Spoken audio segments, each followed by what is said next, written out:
जैसे जैसे हम आगे बढ़ते हैं, लैंडस्केप चेंज होने लगा। ग्रीन हिल्स धीरे धीरे ब्राउन माउंटेन्स में कन्वर्ट होने लगी।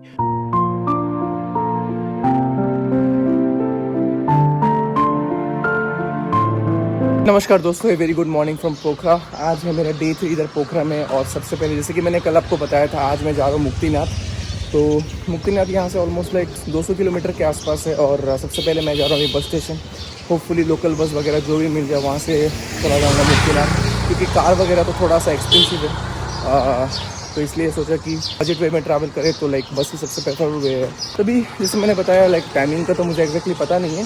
तभी उधर बस स्टेशन सबसे पहले चलते हैं और फिर वहाँ पे मालूम करते जो भी बस अभी जा रही होगी, निकल पड़ेंगे मुक्तिनाथ के लिए। मुक्तिनाथ पहुंचने के लिए आप पोखरा से आइदर बस या फिर आप टैक्सी लेकर पहुंच सकते हैं, जहां बीच में आपको जॉनसन और मार्फा का विलेज भी आपको देखने को मिलेगा। और आपके पास परमिट होना चाहिए फॉर मुस्टैंग वैली, जो कि आप नेपाल टूरिज्म बोर्ड से ले सकते हैं या फिर आप जॉनसन में भी उतरकर बना सकते हैं।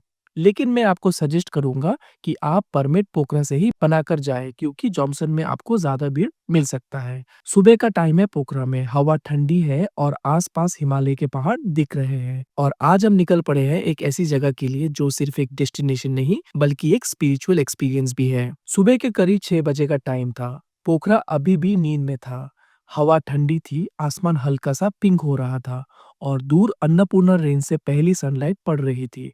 आज का दिन स्पेशल था क्योंकि आज हम निकल पड़े थे मुक्तिनाथ के लिए, एक ऐसी जगह जिसका नाम मैं बचपन से सुन रहा था और जिसके बारे में लोग कहते हैं कि ये सिर्फ एक मंदिर नहीं बल्कि मोक्ष का द्वार है। इस जर्नी में एडवेंचर भी है, टफ रोड्स भी है और एक ऐसी शांति भी जो शायद आपको कहीं और ना मिले। हमारा जर्नी स्टार्ट होता है पोखरा से और इस बार हम ट्रैवल कर रहे हैं इलेक्ट्रिक व्हीकल में। ये भी अपने आप में इंटरेस्टिंग एक्सपीरियंस है, क्योंकि माउंटेन रोड्स और ईवी का कॉम्बिनेशन अभी भी रिलेटिवली न्यू है।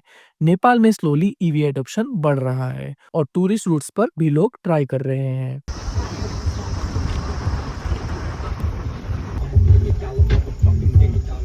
मुक्तिनाथ पहुंचने के लिए लगभग 7 से 8 घंटे का समय लगता है और इलेक्ट्रिक व्हीकल जिसका मुझे पड़ा था अराउंड 900 नेपाली रुपीस। पोखरा से मुक्तिनाथ का डिस्टेंस मैप में शायद 160 या फिर 170 किलोमीटर दिखा रहा था। ये ड्राइव कभी 8 घंटा लेती है, कभी 10 घंटा और कभी और भी ज्यादा। सब डिपेंड करता है रोड के कंडीशन के ऊपर। जैसे ही हम पोखरा सिटी से बाहर निकले, शहर का हसल धीरे धीरे खत्म होने लगा। बिल्डिंग्स कम होने लगी और ग्रीनरी ज्यादा। रास्ते के दोनों तरफ फील्ड्स, छोटे गांव और कहीं-कहीं बच्चे स्कूल जाते हुए दिख रहे थे। मॉर्निंग लाइट में सब कुछ एकदम फ्रेश लग रहा था। कुछ देर बाद हम काली गंडकी रिवर के साथ-साथ ड्राइव करने लगे। ये रिवर नेपाल के सबसे इम्पोर्टेंट रिवर्स में से एक है और हिंदू धर्म में इसकी बहुत इम्पोर्टेंस है। यहीं से मिलता है शैलिग्राम, जो लॉर्ड विष्णु का रूप माना जाता है। बहुत लोग स्पेशली यहीं आते हैं शैलिग्राम कलेक्ट करने। रोड्स की अगर बात करूँ तो ऑनेस्टली ये जर्नी इजी नहीं था। कुछ स्ट्रेचेस बिल्कुल ठीक मिलते हैं, लेकिन बहुत जगह रोड्स रफ हैं। ग्रेवल, डस्ट, पॉटहोल्स और कभी-कभी तो ऐसा लगता है जैसे रोड ही नहीं है, बस एक पाथ है जो माउंटेन्स के बीच से निकल रहा है। ईवी में ट्रैवल करते हुए और एक चीज का ध्यान रखना पड़ता है, बैटरी और चार्जिंग। माउंटेन ड्राइव्स में एनर्जी कंजम्पशन ज्यादा होता है, तो प्लानिंग बहुत इंपॉर्टेंट हो जाती है। लेकिन एक चीज जो बहुत अच्छी लगती है वो है साइलेंस। इलेक्ट्रिक व्हीकल ऑलमोस्ट बिना आवाज के चलती है और जब आप माउंटेन्स के बीच में होते हैं तो वो साइलेंस और भी ज्यादा ब्यूटीफुल लगता है।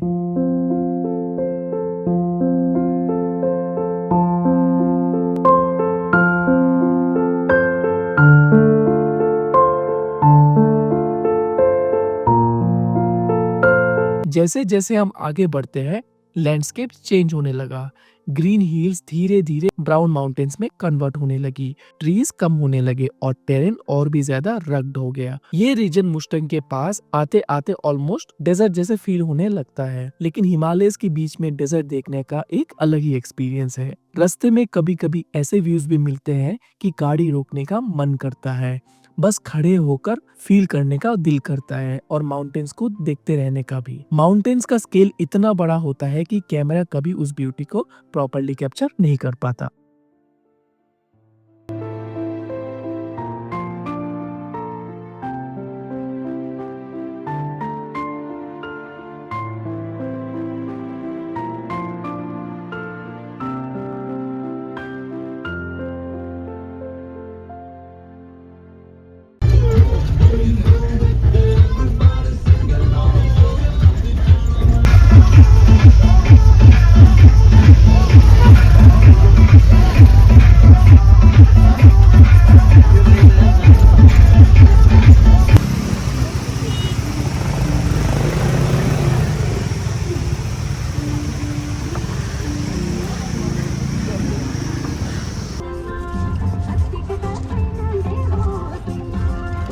ड्राई सीजन में डस्ट इतनी ज़्यादा होती है कि कभी-कभी आगे वाली गाड़ी भी प्रॉपर्ली नहीं दिखती और जब बारिश होती है तो वही डस्ट मड बन जाती है और रोड स्लिपरी हो जाता है।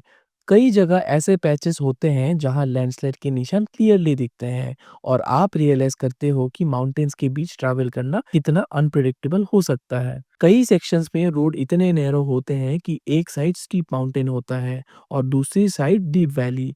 नीचे काली गंडकी रिवर बह रही होती है। जब ऑपोजिट डायरेक्शन से कोई ट्रक या फिर जीप आती है तो ड्राइवर्स को बहुत केयरफुली पास करना पड़ता है। ये वो रोड्स हैं जहां स्पीड का कोई कॉन्सेप्ट नहीं होता। कभी 40 किलोमीटर, कभी 20 और कभी 10 और कभी-कभी तो गाड़ी ऑलमोस्ट क्रॉलिंग स्पीड पर चलती है। लेकिन एक चीज है जो इस जर्नी को स्पेशल बनाती है और वो है यहाँ के माउंटेन्स।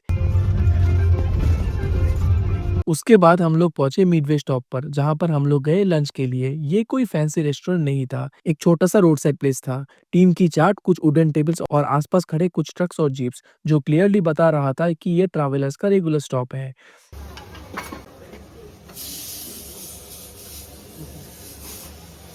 लंच काफ़ी सिंपल था, दाल, चावल, थोड़ी सब्ज़ी और गरमा-गरम सूप जैसा दाल का टेस्ट उस ठंडी हवा में और भी अच्छा लग रहा था। कभी-कभी सिंपल खाना भी इतना सैटिस्फाइंग लगता है, शायद इसीलिए क्योंकि उस वक़्त बॉडी को एग्ज़ैक्टली वही चाहिए होता है। वहाँ कुछ और ट्रैवलर्स भी रुके हुए थे, कुछ बाइकर्स, कुछ फैमिलीज़ और कुछ लोकल ड्राइवर्स। सबके चेहरे पर बस एक कॉमन एक्सप्रेशन थी, थोड़ी-सी थकान, लेकिन उससे ज़्यादा था एक्साइटमेंट क्योंकि सब जानते हैं कि ये जर्नी ईज़ी नहीं है, लेकिन डेस्टिनेशन स्पेशल है।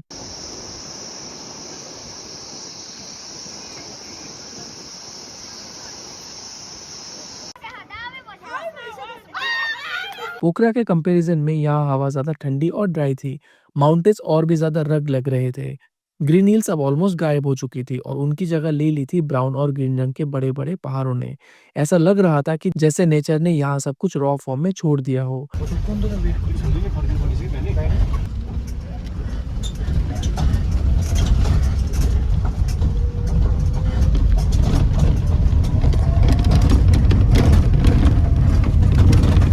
मिडवे स्टॉप से निकलने के बाद जर्नी का सेकंड हाफ शुरू हुआ और ऑनेस्टली ये पार्ट पहले से ज्यादा रॉ और ड्रामेटिक लग रहा था।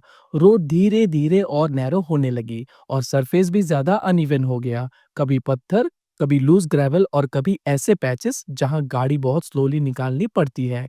जैसे जैसे हम ऊपर चढ़ रहे थे लैंडस्केप और भी ज्यादा ड्राई होता जा रहा था। माउंटेन्स अब और पास आने लगे थे, बड़े, खुरदुरे और बिल्कुल रग्ड।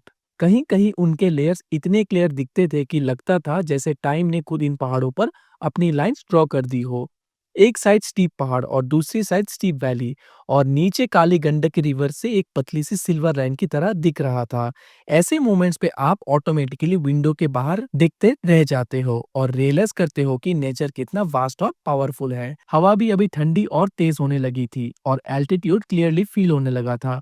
ब्रीदिंग थोड़ी हैवी, बॉडी थोड़ी स्लो, लेकिन एक्साइटमेंट उतनी ही स्ट्रांग। रास्ते में कभी-कभी छोटे विलेजेस दिख जाते थे, कुछ हाउसेस, प्रेयर्स फ्लैग्स और लोकल्स अपनी डेली लाइफ में बिजी थे। इतना रिमोट होने के बाद भी लाइफ यहाँ अपनी रिदम में चल रहा था और ये देखकर एक अलग ही रेस्पेक्ट फील होता है उन लोगों के लिए जो इतने टफ कंडीशंस में भी रहते हैं। डेस्टिनेशन अभी भी थोड़ा दूर था, लेकिन हर टर्न के साथ लग रहा था कि हम धीरे-धीरे मुक्तिनाथ के करीब पहुंच रहे थे और हर किलोमीटर के साथ एंटिसिपेशन और भी बढ़ता जा रहा था। जैसे-जैसे हम आगे बढ़ रहे थे, माउंटेन्स और भी ज्यादा ग्रैंड होता जा रहा था। हवा और ठंडी, रोड्स और भी चैलेंजिंग। हर टर्न पर एक नया व्यू मिल रहा था, कभी डीप वैलीज, कभी स्नो कवर्ड पीक्स दूर चमकते हुए और कभी ऐसे साइलेंट लैंडस्केप जहां सिर्फ हवा की आवाज सुनाई देती है। इस पूरी जर्नी ने एक चीज जरूर सिखाया कि डेस्टिनेशन जितनी इंपॉर्टेंट होती है उतनी ही इंपॉर्टेंट होती है जर्नी। रफ रोड्स, डस्ट, थकान, ये सब मिलकर इस एक्सपीरियंस को मेमोरेबल बनाते हैं। अगर रास्ता इजी होता तो शायद ये फीलिंग इतनी स्पेशल नहीं होती। और उसके बाद शाम होते होते फाइनली वी रिच्ड मुक्तिनाथ और मुक्तिनाथ का इस स्पिरिचुअल जर्नी के बारे में बात करते हैं इसके अगले एपिसोड में।